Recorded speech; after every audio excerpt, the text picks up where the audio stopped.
Hello, my friends. This is Andy over at Falco Canine Academy. I'm so happy to be with you. You don't know how hard it is to start a Facebook Live when you have 5 kids and 2 of their friends here. So what is it? We got 7 kids here at the house as we are trying to get this Facebook Live launched. And, they keep coming into the studio. And we're going to talk about breed selection for you. And this is kind of a 2-parter. All right, the 2 parts are we're going to be talking a little bit about pet dog, and then we're going to be talking about a little bit about working dogs. So I'm going to address the pet dog stuff first. Additionally, I'm going to put in a link in the comment section here that if you have a camera and a microphone and you want to join us in this discussion, then feel free to click on that link, and I will see that you're in the lobby. Make sure that you turn off, if you're watching this on a Facebook page, you turn off the sound on that page, not on your computer, or just once you get connected, then close the tab that has that Facebook page on it, because what will happen is you'll get feedback. All right, so you just got to make sure that your camera is connected well and your mic is working. But feel free to join if you want to. If anything, make sure and write in the comment section who you are, where you're watching from. That way I know, because I can see already that there are people on, and I know at some point there's up to 200 people that watch these lives after I get off. So it makes me feel bad that you guys feel afraid. So sorry. Or intimidated to put who you are and who's watching and what your name is, and where you're watching from. And I don't know why, but I can see that there's hundreds of people watching these things. So I really would like to know who's watching and where you're watching from. So in regard to breeds, one of my trainers, Gina, my lead trainer for the pet dog side of things, and I were having a discussion yesterday, and we talked a lot about people that come to our training and they have a specific breed, and we look sometimes, not always, but sometimes we look and we go, how did that person pick this breed? And they have this lifestyle, but they have this dog that has this genetic makeup, which doesn't fit the lifestyle, right? And so it is really important when you're selecting a dog that you pick a dog that fits into your lifestyle. All right. So what do I mean by that? It's going to seem very simple once I explain it, but you may feel that you're in that situation, or you're in the market for a dog, or you're replacing a dog, and you're thinking, I've always wanted dog X. What I want you to take into consideration is really look at your lifestyle and what it is that you do, for daily activity, for your hobbies and that kind of stuff, and try to figure out how the dog fits into that lifestyle and into those hobbies and that kind of stuff. So if you're a person that doesn't like going for walks, that doesn't like going to the park or the beach and that kind of stuff, you probably don't want a dog like a husky, a German Shepherd necessarily, although German Shepherds fit into a lot of environments, but an active German Shepherd. There are both lapdog German Shepherds and energetic, need to run type of German Shepherds. So consider that. Labrador Retrievers, sometimes can be lapdogs, but they can get destructive if they're not getting the time that they need to spend out on walks and, chasing the ball and that kind of stuff. Some of the dogs that, and I'm going to go to the extremes, like a Basset Hound would be a great dog for a family or a person who does like to stay home and just wants a dog that kind of just hangs out with them and doesn't require necessarily, long hikes and runs and playing fetch. Although they will do that, it's not necessarily in their genetics that they're high energy dogs, right? So you really want to consider that. And again, it's not necessarily even breeds. Breeds is the one thing you need to look at, but also the individual dog that you're getting. And so in most cases, what I suggest people do is they get a dog from a shelter or rescue that has the possibility of bringing the dog back if you find out right away within the first 2 to 3 weeks that the dog doesn't fit into your lifestyle. If you have a dog that's super energetic, he's pacing back and forth and is constantly grabbing stuff and bringing it to you so that it can be active with you and that kind of stuff, but that is not your style, then maybe that is a dog that just simply does not fit into your world. And you don't have a chance possibly of bringing that dog even to, experienced trainers like us or even anybody else, where you're going to change that dog to be less energetic, right? The dog is going to be energetic. And at some point that dog needs to get that energy out. So we can train you and your dog to have more control and obedience over that dog. But at some point that dog it can't hold that energy in, and you can't train the energy out. That energy is always going to be there. Now, vice versa. If you are somebody who loves to go for hikes, you and your spouse or girlfriend or boyfriend, and one of the things you want a dog that's going to go out and do all these things with you, the last thing you want is a dog that does not have that desire, because you're going to be very frustrated that dog doesn't do the things that you want that dog to do.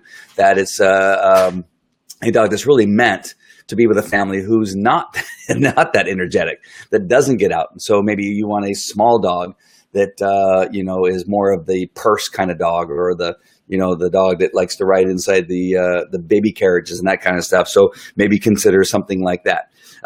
And so what we find, there's an example. One day a family or a couple came to me in their 60s, late 60s, early 70s, and they had a puppy Belgian Malinois, which is a police dog, right? And really that's the most common thing probably that they are recognized for is for police work. People also get them for detection dogs. They get them for some type of activity, some type of job. And here is a 70-year-old couple, I think they're early 70s, with a young Belgian Malinois. And they came to us and they got injuries on their arms from the dog, mouthing them, jumping on them and scratching them, and stories of the dog just really making their life a little bit difficult, and came to us wanting to get control over that dog. And the things that we sometimes don't like to do is we had to be honest with them, or I had to be honest with them and say, I really believe you chose the wrong dog for where you are at in your life and what it is that you are looking for. You're looking for a companion. And you're looking for a dog that comforts you and will maybe alarm bark when somebody approaches the front door, or comes to, maybe even comes into your backyard. But you probably don't need a police dog, right? It's going to be a difficult road that you're going to have with a dog that is really meant to do something else, and not really meant for a 70-year-old couple who is looking for a dog that will just be more of a dog that they just makes them happy by being around and hanging out at their feet. And I have my son over here who really doesn't understand what being on live means. And what are you asking me, son? Yes, you can go there for 30 minutes and come back. 30 minutes and come back. Thank you for allowing me. He was going to stare at me for the whole broadcast and probably eventually come up and start pulling on my shirt. And again, now I go back to the couple or the person who, I want a dog that goes running with me and does all this stuff, and you get a dog that is just not who they are. And truthfully, you can get a German Shepherd who does not necessarily want to run. You can get possibly even a Belgian Malinois who's like just really a lap dog. I know there's exceptions to the rules, but that's where you get a dog that, that from an organization that allows you to have some time with that dog just to make sure that it fits into your home and your family. You will not see the true traits of a dog come out until the dog has been there for about 2 to 4 weeks. And so there's some organizations that will allow you to have a dog up to 4 weeks, and there's some that won't. And I would just not take a dog from that kind of organization, because the goal should not be just to get a dog out of their system. That should not be their goal. Their goal should be that they want the dog to go to a good home, right? And to be happy in what they call a forever home. And so you really want an organization that understands that you won't see the true personality of a dog for the first 2 to 4 weeks. So super, super important. All right. And then you're going to want to make sure and understand what needs to happen in your backyard. If you have a low fence, in your backyard, and you're going to get a dog that has the,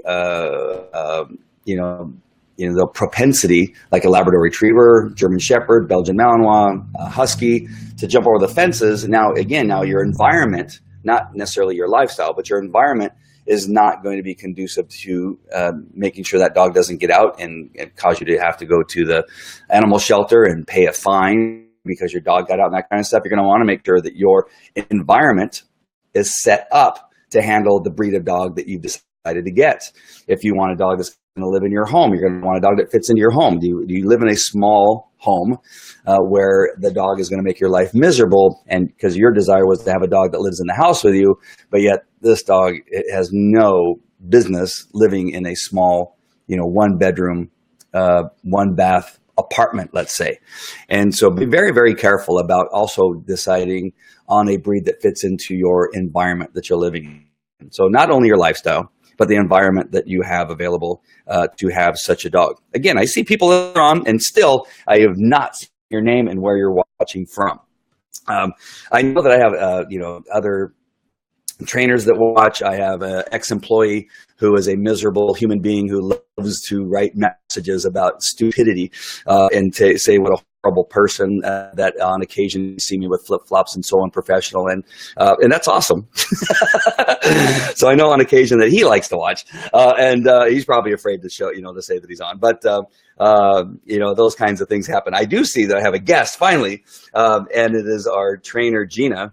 And I'm going to bring her up to the broadcast, and we're going to see if her camera and her mic are all set up. She looks like she's ready to go. She's got a good background. I can see her, and it's going to be a countdown of 3, 2, 1, and Gina is going to be there. How are you, Gina? Are you with us?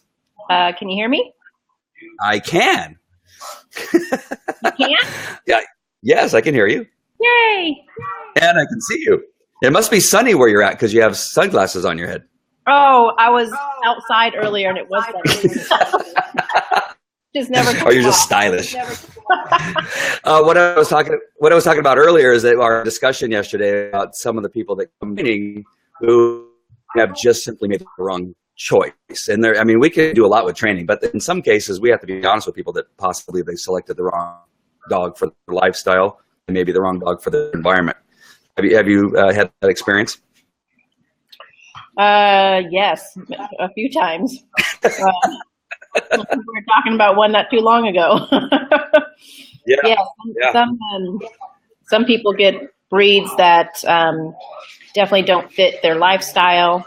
I've seen a few of those. Very high energy dogs for an older couple that just want to kind of hang out. But you kind of get what they get, and you got to try and work with them as much as you can, and hopefully for the best. Yeah, and and in some cases we have to be brutally honest that it's just not going to be a good fit because early on we can see that there's just some struggle between the human and the dog to understand one another. Maybe the circumstances that the human is in is maybe causing the dog some stress, and so there are these times that maybe it's not the breed, maybe it's not the environment, but it could be the situation that person is in. Mm-hmm. Absolutely. Yeah. And what are some of the things that you see from a dog that is in an environment where it doesn't fit? What are some of the things that you notice right away? That's a good fit? No, bad fit. Oh, bad fit. Sorry. I couldn't hear. It was like delayed. Just the energy of the dog, where they're pulling them all over the place, nipping, biting. Yep. That's probably the two most, where they're dragging them everywhere, especially, if you're not fit for a high energy dog. I've actually had a German Shepherd pull an older lady, hi Sally, to her knees and then on her side trying to get to another dog, and just very high energy dog for somebody who probably didn't need that type of a dog, maybe more like a lower energy dog, like a hound or a basset hound or something. Right.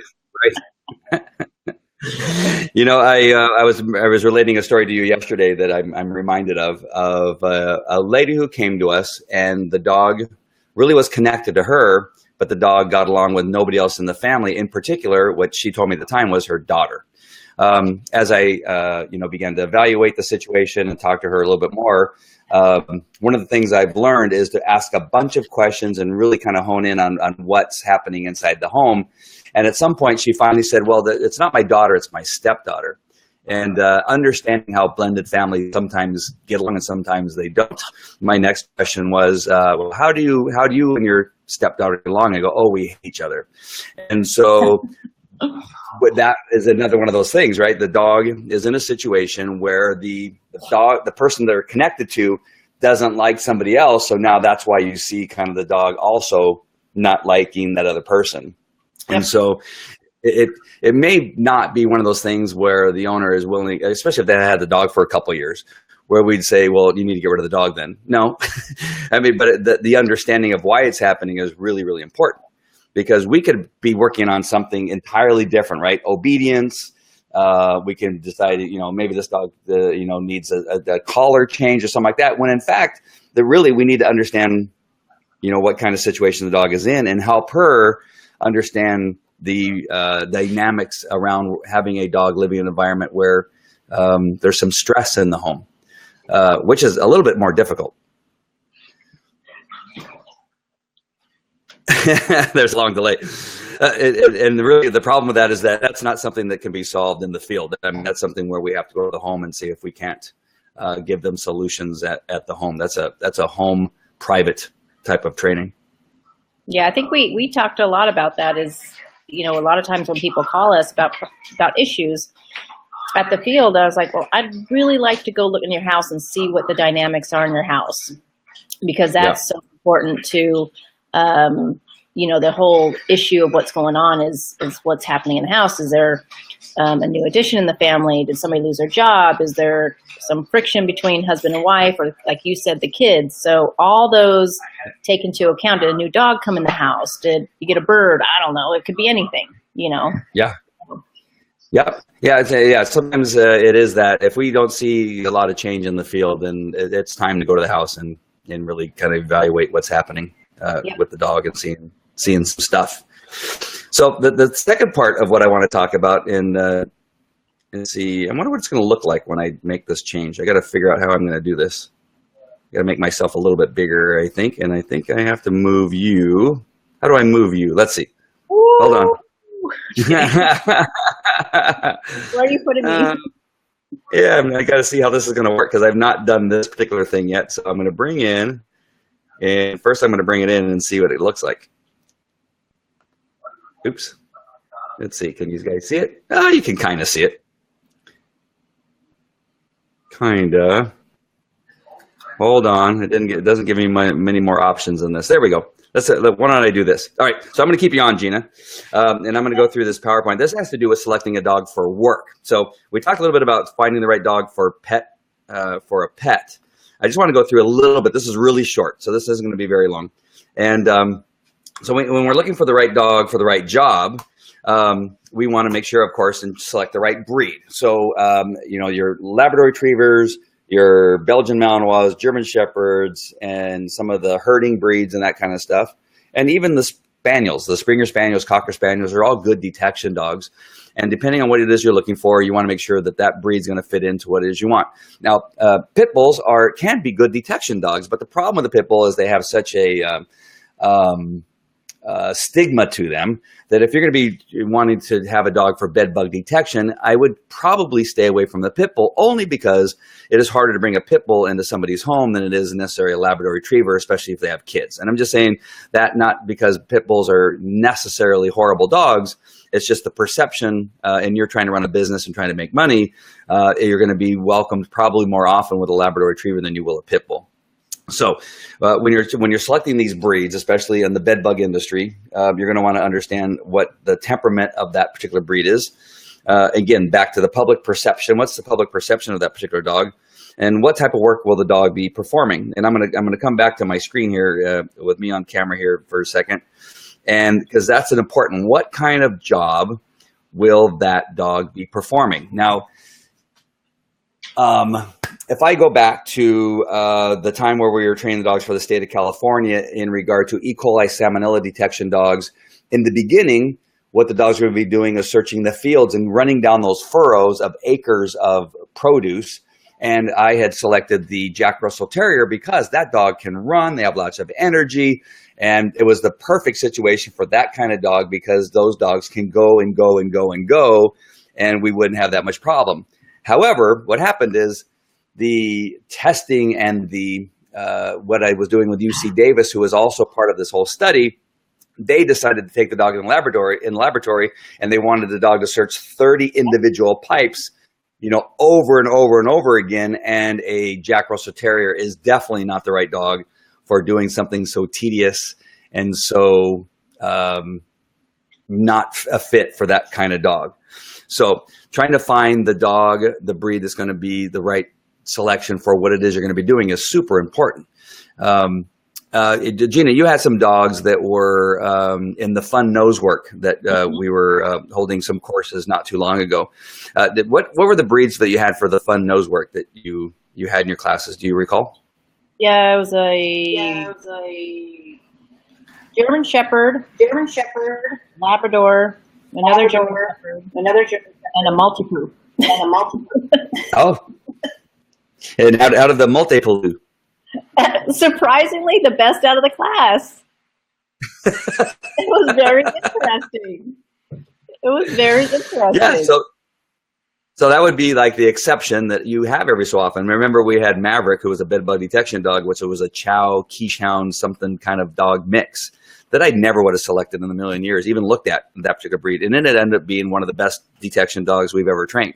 So you do have these exceptions, and I want to make sure that that's clear, that on occasion, you're going to get a dog that we look at and find, hey, for whatever reason, this dog has what it takes to be, a dog that's good for that particular thing. So here, back to the E. coli salmonella detection dog, in the beginning, we had a dog that was a perfect fit for what it was we were doing, and then suddenly the circumstances changed, and so did the ability of that particular dog that we had selected. What are you eating? Because you're making me hungry. I'm sorry. I was going to ask if it's okay if I eat. I'm eating a French fry with pepper and a Wendy's burger. I'm trying to be discreet. Nice. I'm sorry. I'm You're not being discreet. All right. Okay. So I'm going to go back to the presentation, but you're still on camera, just so you know. Oh, okay. All right. So we were talking about the right. Where were we at? The white type. Oh, the type of work the dog will be performing. Big dog versus small dog. The one thing that we get every so often is that people really want small dogs for bed bug detection. But the one thing I always tell them is that a small dog could never make themselves big. So if you, where we found bugs are behind pictures that are up on a wall. So a dog that's only about 6 inches off the ground is going to really have a tough time really being able to sniff something that's that high off of the ground, even if they're on the bed, because sometimes there's pictures above a bed that you need to have sniffed. So I would say don't get all caught up in necessarily that you think you need a small dog because you're going to be searching, underneath beds and that kind of stuff, because a big dog can make themselves fairly small and get down there where a small dog is able to get to. So just keep that in mind. A small dog can never make themselves big, but a big dog can definitely make themselves fairly small, about the height of their head, and crawl down and to get into something. Reward system. If you're using, like we do, we love to use the toy in the detection dog field, is our reward system, because 99% of the detection dogs are toy-based reward dogs. And so we want dogs to that have a strong desire for the toy. So the reward system is important to know ahead of time, so that we select dogs that have a very, very, very strong desire to hunt for the toy. And then when they find the whatever it is they're looking for, they want to play with that toy, because we need those two things to have success. And then what's the home environment going to be? And now, there you go back to our pet dog discussion, that depending on what your home environment is, you may not, if you're a bed bug detection dog, hopeful and want to do that industry, and you live in an apartment, you probably don't want a Belgian Malinois. You may want a dog that fits more into a home environment like that one. All right. Important traits you're going to need. You're going to need a dog that's social, no matter what kind of dog that you're getting, whether it's a police dog, or a detection dog, I'm telling you, you need to have a social dog. Having a dog that is not social is only going to get you into trouble, whether it's a police dog or a detection dog or a service dog or a therapy dog. And so the social aspect is the very, very first thing that I test on a dog to make sure the dog is social. And Gina, feel free to interrupt and come in anytime you have something that you want to say. I can't see you right now because I'm on the PowerPoint part of the thing.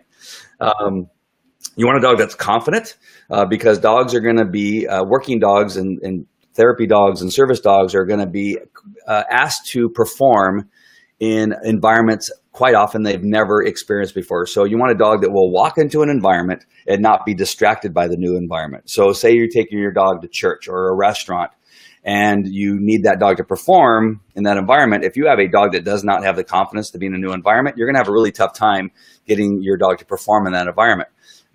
I looked at a dog today that was sold to somebody for a few $1,000s for a diabetic, service, and it was the worst dog that they could have been given. And the person, of course, that sold the dog won't call him back and said, "Sorry, we made a mistake, but we're not giving your money back."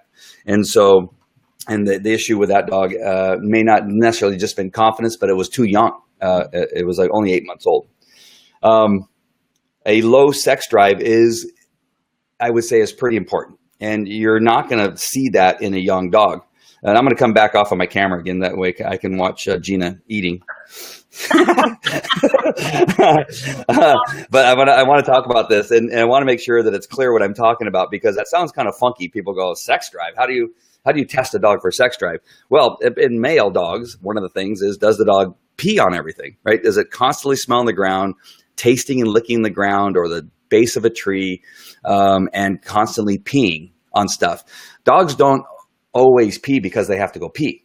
A lot of the reason why dogs pee is because it's their sex drive. They're trying to let other dogs know that they're present and that they exist and that they are on the hunt for their next mate. And so a dog that has a very strong sex drive is going to have a tough time searching a home or a building where another dog lives, because they're going to be totally distracted by the desire, the genetic desire that dog has to urinate. And it's very tough. We've seen this even in pet dogs, or I have, where it's like the dog pees every 6 inches, that we walk, and we can't get through a walk without the dog stopping at everything to pee.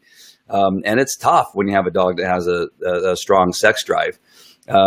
We also, in our obedience, and Gina brought this up yesterday, is a dog that's always has its nose on the ground, is a dog that's not paying attention to you. As a matter of fact, I talk about here, your dog is essentially looking at porn on the internet. And so you got to get your dog's nose out of the porn. And that is the stuff on that's the odors that are on the ground. Do you see that that's an issue with pet dogs in class, Gina? For scent marking and all that? Yes. Yes. Not so much, because there's not very many places to pee over there. But I know there's a few trees, but not so much. But definitely sticking their nose in the lawn and scent, with their paws, doing that way rather than peeing on stuff. But they'll let their pheromones out through their paws. But other than that, not so much. Yeah. Or we see it with police dogs is that sometimes we'll be searching for suspects that had ran into a residential neighborhood, and we have to search backyard to backyard. And some of the police dogs that have a strong sex drive, you might as well not use the dog to search, because the dog is, goes to enter a backyard, and the first thing they do is pee on the trash cans that are on the side of the house. Then it goes to the corner of the house and then pees on the corner of the house, and you've lost the dog. The dog completely forgot why it's even in the backyard, because it's so busy marking everywhere, and it's like, oh, dog, start searching, and handlers get so frustrated. But when you have a strong male police dog that has that desire, unfortunately, you can lose the effectiveness of the dog. It's a little problematic. Hey, doggy, you want to speak? Do you have something to say about this? Well, hey, she was a scent detection reject from you, just so you remember. Sorry, dog. She doesn't hold a grudge. All right, let's get through these last couple things, and we're going to talk about we need a dog that is trainable. right? We need a dog that's trainable, and that's one of the things I also test right off the bat. And there's certain things you can do. One of the things I do is a dog that's on the end of the leash that's pulling and tugging. What I do is I walk forward and I stop when the dog pulls on the leash. When the dog stops pulling on the leash, I start walking forward again. As soon as the dog starts pulling on the leash, I stop. I want a dog that will begin to understand that every time I pull on the leash, this stupid guy that I'm attached to stops. And so a dog that's very trainable will pick up on that very quickly and then stop pulling on the leash fairly quickly, like after about 5 or 6 repetitions. And the dog will begin to understand, if I just walk with him, we will continue to move forward. And so that's one of the really easy tests that you can do with the dog and find out that one of the level of the trainability of that dog. And so that's one of the things I do. Sometimes we will, obviously hide the toy that the dog has a desire for and see how quickly the dog picks up on the game of searching for that toy with their nose. And so there's some things you can do really early on with testing the social aspect of the dog, the confidence of the dog. We go up and down stairs or slick floors or drop anything noisy, like what's the thing you write on? I can't think of the name of it. That thing. A posse box is what I want to say, but most people would know what a posse box is. It's aluminum and it makes a lot of noise and you drop it. But you drop that on the ground and see what the dog's reaction is. Does the dog jump out of its skin and pee all over the place? That's probably a dog that has trouble with environmental issues. And then, of course, trainability. The strong desire for the reward, which is the toy, and the strong desire to hunt for that toy is super important. And of course, we want to make sure a dog is healthy when we're selecting a dog for work. And the only way, you can look at the dog and see that it looks fairly healthy, but really the dog has to be taken to the vet and x-rayed to make sure the dog is in fact healthy. Checking those x-rays for shoulder and hips and all that kind of stuff to make sure that the ball is seated firmly into that socket. You don't want to see any space, and you don't want to see any jagged edges in signs of arthritis.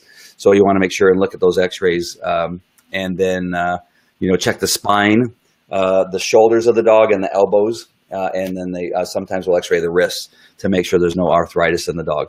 And I would do that right off the bat. Before you get attached to the dog, you want to make sure and get the dog x-rayed. I would even do that with pet dogs. So if I'm getting a pet dog from a rescue or a shelter, and I really like the dog looks good, I would before you get attached, take the dog to the veterinarian and have the dog x-rayed to make sure that you aren't going to have a dog that in 2 years is going to be costing you hundreds, if not thousands of dollars in medication and then possibly surgery.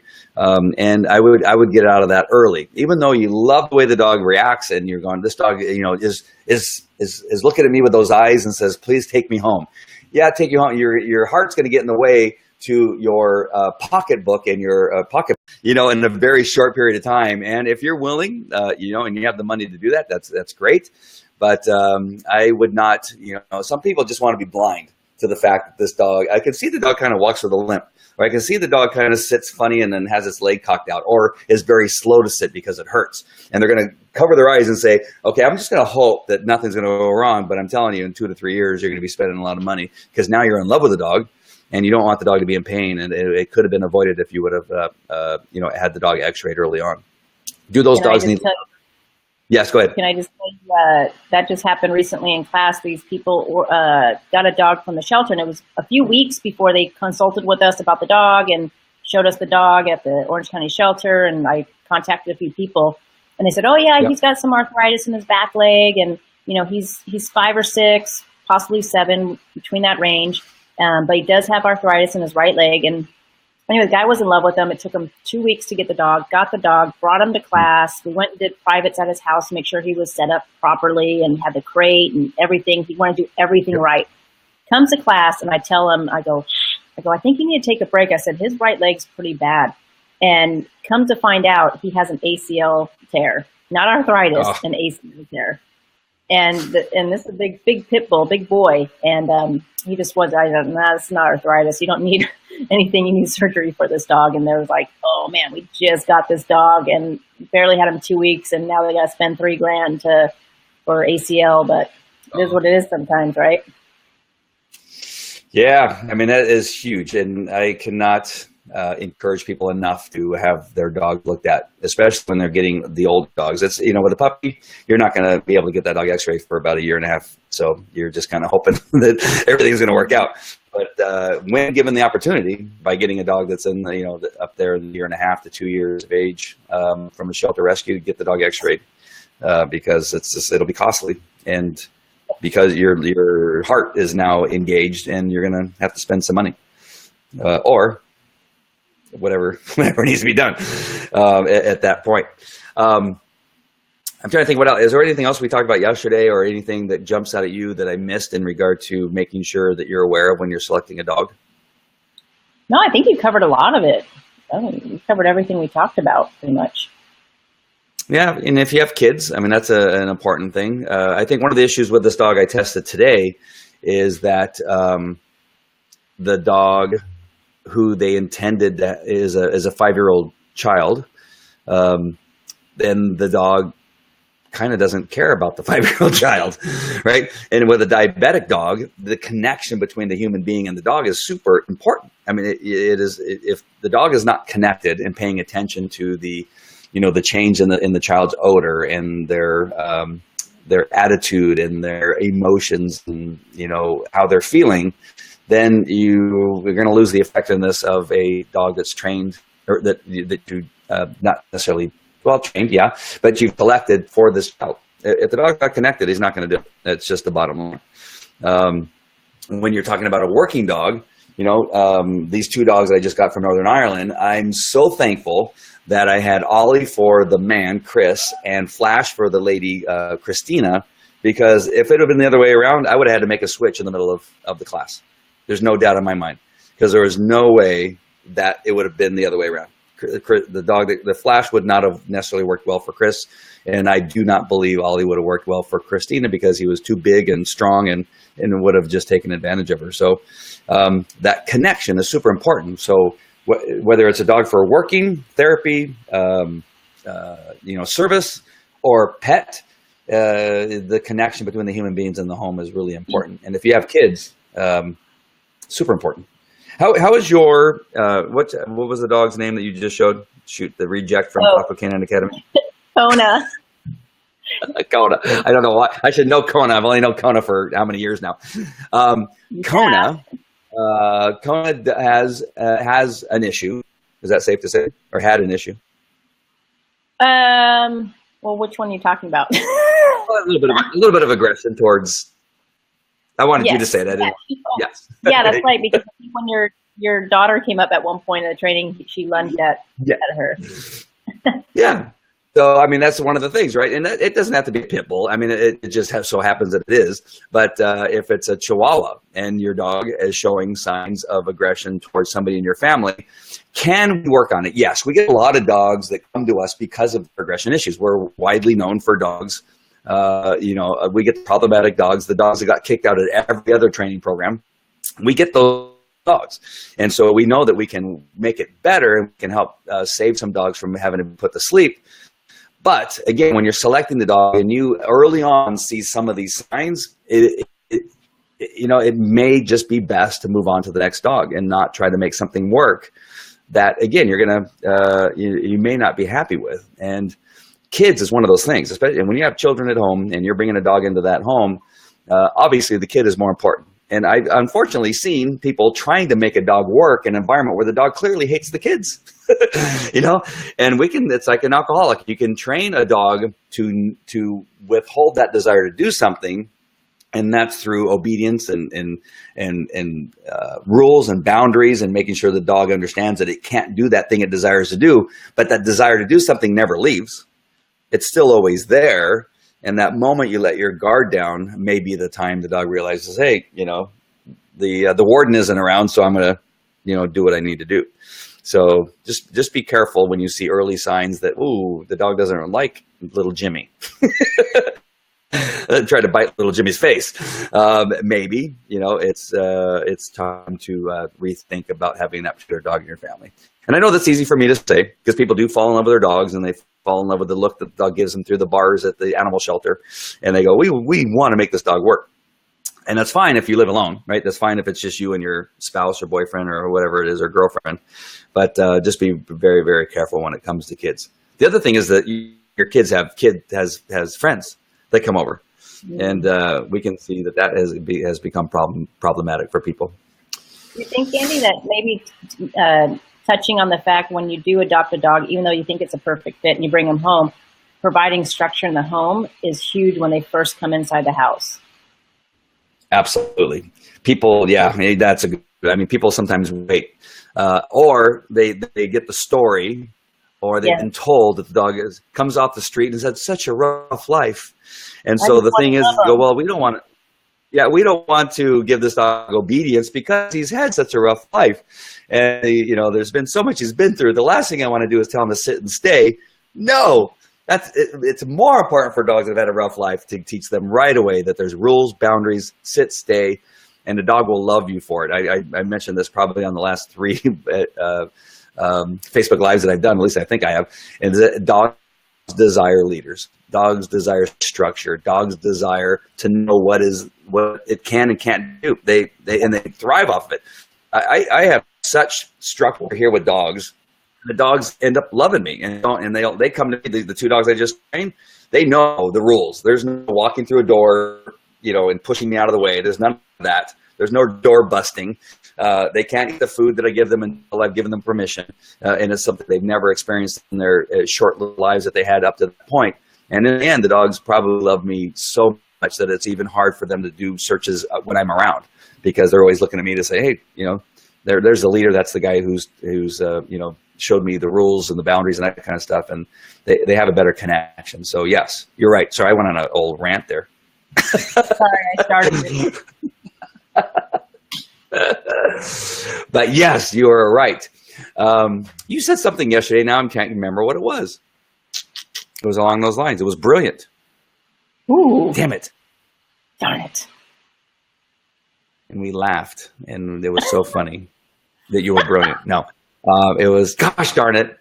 I'll remember it the next time that we do a Facebook Live. But there was one other point I remember. We were talking about this this broadcast that we were going to do today, and you said something in it, and now I lost it.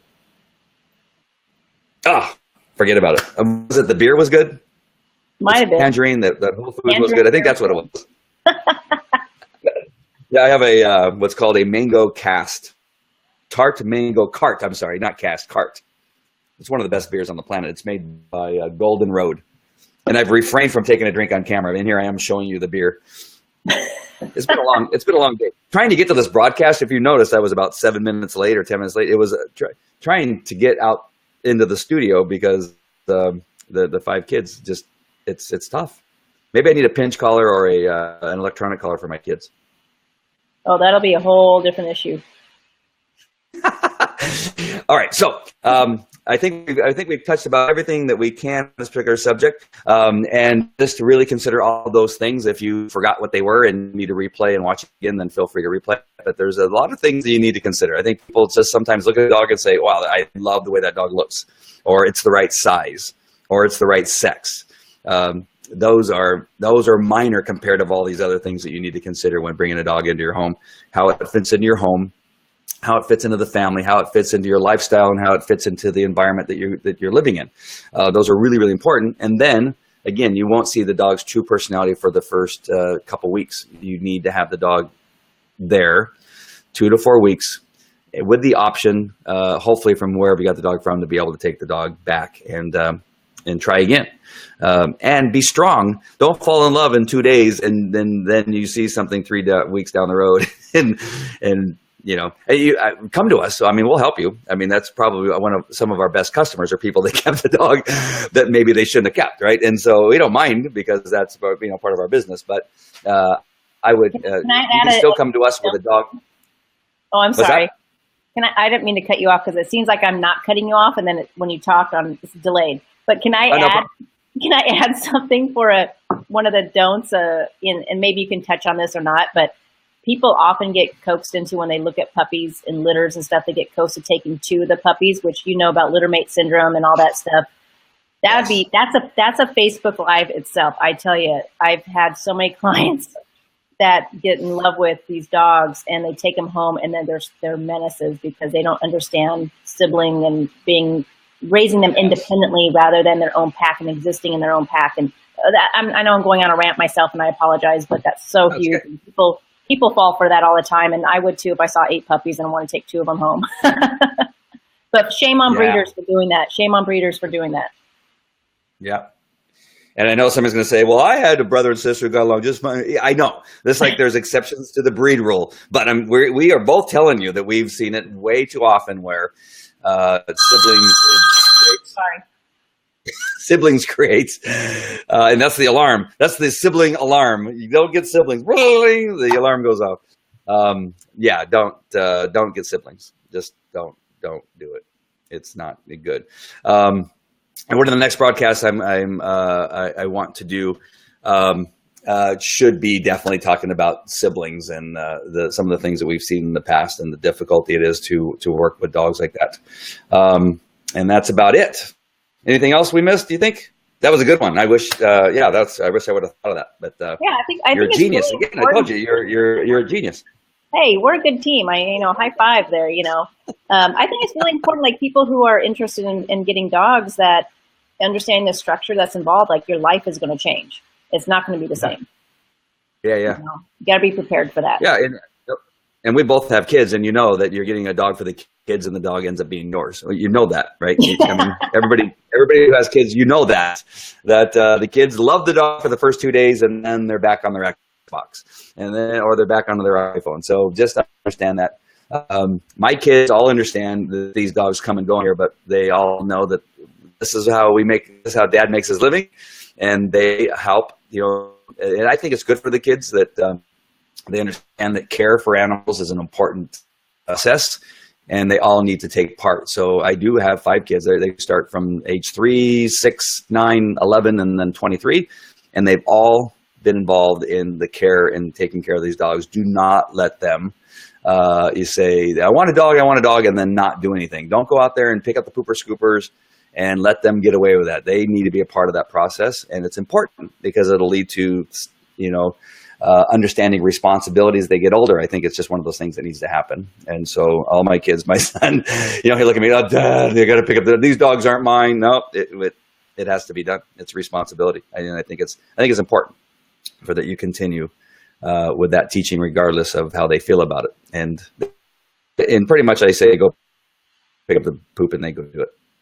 The dogs, or brush the dogs, or walk the dog. And now they're at the point where they actually kind of have fun with it. And they like to tell people, I walked the big, my daughter, who's like, now she's probably 60 pounds, maybe 50 pounds. And she loves it. She can walk a 90-pound, 120-pound German Shepherd down the street and have it be obedient. So it's good for the kids. All right. Anything else? How are those French fries? Well, they're cold because I didn't want to keep eating while I was on there.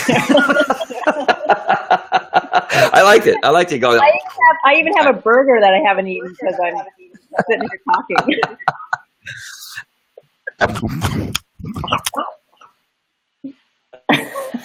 I'm so happy you joined me. It makes me feel good. We have a lot of people that watch these broadcasts, and I'm hoping that by them seeing you on, and it wasn't. I mean, I probably should have made fun of you eating. I probably shouldn't have done that, but it's not horrible. Come on, and you need to come on live. Pat, you also need to come on, and Janet, get your cameras and your mic set up so that the next time we're on, you can question and ask any questions. All right. So how do you like my new background? I like it. My green screen up here with it. I like it. See me change it? Yeah. Before I leave. Hold on. This is really fun. Hey, you know what? I couldn't. I tried to click on the link on my phone, and it wouldn't work. Oh, really? Yeah. Yeah. Maybe it's my phone, but I don't know. I tried to do it, and then I had to get my Oh. All right. Well, I'll see what I can do about that. There, look at that. Now I have clouds and a blue. Oh, that looks great. Wait, hold on. Wait. Here's what the picture is. The whole picture looks like this. I'll show you. It's bright out there. Yeah. Yeah, I got to get it like a moon and some stars. So where is my camera? Oh, there it is. So that's what the picture looks like. And then I put myself in front of it. Pretty snazzy, huh? I like it. I have some other pictures. Oh, let's do this one. This one's another good one. And this is what the picture looks like. Oops, I made it go black. Sorry. Oh, there we go. That's more appropriate. There we go. That's what the picture looks like. Oh, there you go. No, that's all I have. That's all I have now. I can be in the courtroom. I only see the top of really it. You see the fence. Oops, I started to keep it in the wrong one. There's the courtroom. That's for when I do the dog sniff evidence broadcast. I'll be standing in the courtroom. All right, that's it. Enough playing around. I've had it with you. Go eat your French fries, your cold French fries, and your cold burger. And it was a pleasure. Thank you for having me on here. I'm glad we were able to get this done, and it'll join me. And we'll get on here and do that too. Yeah, for sure. All right. Thank you, Hallie. Thank you, Janet. Thank you, Gina. Thank you, Patty, and all the rest of the people that were too scared to get on and tell me that you were. I appreciate your time and watching. Again, if you're watching the replay, feel free to comment, and that way I can see your comments and what it is you liked and did not like about our broadcast today. And I'll take those all into consideration and make sure that we do a better job and that you are getting exactly what it is you want to learn about your dog, in this case. All right, Janet. All right, Gina. I will talk to you later. All right. Bye, everybody.